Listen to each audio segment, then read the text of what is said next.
guys, welcome back. Me and Keith are here. Unfortunately, power has not been restored for our station. Yep. So we are again doing a Facebook Live just to give you an update on what's going on as far as what we know. Now, looking at the voting results for just the state of Texas, it looks like so far with almost 90% of the precincts in, President Trump with the Republican Party is in the lead with the majority of the votes. And we just got word from the city there has been another COVID-related death. It was a man in his 70s from Tom Green County, and this brings our death toll to 303. Your birthday is coming up. Yeah. It's right around the corner. It is, I know. Are you doing anything exciting? Yeah, so my sister's actually going to be flying into Austin. She's never been to Texas before, so we're going to go spend a couple days out in Austin, so we're excited about that. Like I said, worry about being blown away. I know San Angelo, even though I'm from the Windy City, sometimes I feel like San Angelo is even windier, but now, let's take a look at the cloud coverage for our area. Good morning, I'm Kristen with your morning updates. A man is waking up behind bars this morning in connection to a drug bust from earlier this week. San Angelo police say on Tuesday they arrested a Whitney Harden after finding a variety of narcotics at a residence located at the 1200 block of Gregory Drive. He is now being charged with multiple manufacturer delivery controlled substance penalty charges. There are 540 active COVID cases in our area. The city announced 9 new cases on Thursday. This brings the total for local people who tested positive for the virus to close to 16,400. There are 17 people currently hospitalized and 301 COVID-related deaths. Vaccination processes are expected to speed up once the Johnson & Johnson vaccine arrives to our area. Unlike the Moderna and Pfizer vaccine, Johnson & Johnson does not require much colder temperatures or special freezers, which aren't available in all hospitals. The Johnson & Johnson vaccine also does not need to be done in 2 doses, allowing more vaccinations per shipments. Local health authority Dr. James Vredis has high hopes for the new vaccine and expects it to be here by next week. Walking into the Uvaya's home for the first time, you would have never known that at one point they were both struggling with a meth addiction. But both Maggie and Raphael will tell you their happy household spiraled out of control after they both became addicted to drugs. Because I was living in an animalistic level, you know, and I took my family down with me. Over the course of 3 years, their marriage was tested as they both tried to overcome their substance abuse. How's daddy's girl? Maggie says the loss of her parents caused her to fall into a deep depression. A Spanish song that talks about the dad, you know, and he says, you know, when I'm gone, go to your mother, get the kisses from her that I gave her. What happens when you don't have your mom? Where do you get the kisses? But then it has a part in there where it says, you know, when you hug your kid, your parents get the hugs in heaven. So that's kind of why I always hug my kids, sending hugs up to heaven too. But her parents were not the only loss she struggled with. She says her husband's drug habit stole the man she fell in love with 17 years ago. The voice of the Lord is full of majesty. Before we started our recovery, you know, it was to the point where I didn't know if we were going to make it.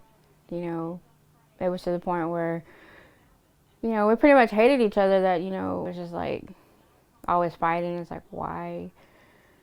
You know, why are we together? Their marriage issues caused Maggie to turn to meth as an outlet to deal with her pain. I got tired of fighting him, so I was like, well, you know, you can't beat him, join him. With both of them absorbed in their addiction, they didn't realize what they truly valued in life was slipping away from them, their kids. After the CPS, you know, put the kids with somebody else, it was Thanksgiving. That Thanksgiving, it was just me and him in the house. We didn't have no heat, just an electric heater that we had. We didn't have water, you know, and that was very depressing. That Thanksgiving spent without their kids was the defining moment for both of them, inspiring them to get their lives back on track.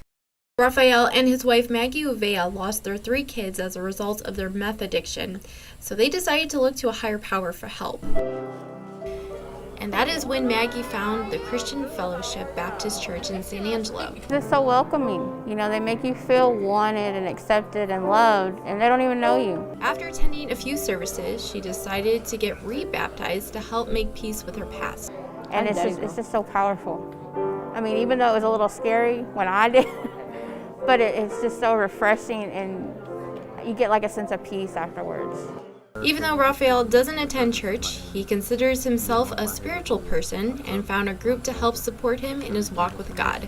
It's important to go to church, but I choose not to. When I was in early addiction, anytime I walk into church, give me that look like, what are you doing here? This fellowship that I'm in, I can walk into the room and I don't have to be perfect. Through fellowship and recovery, they were able to slowly gain back what they lost. But their actions left a long-term effect on one of their children, making her choose to stay in the foster care system.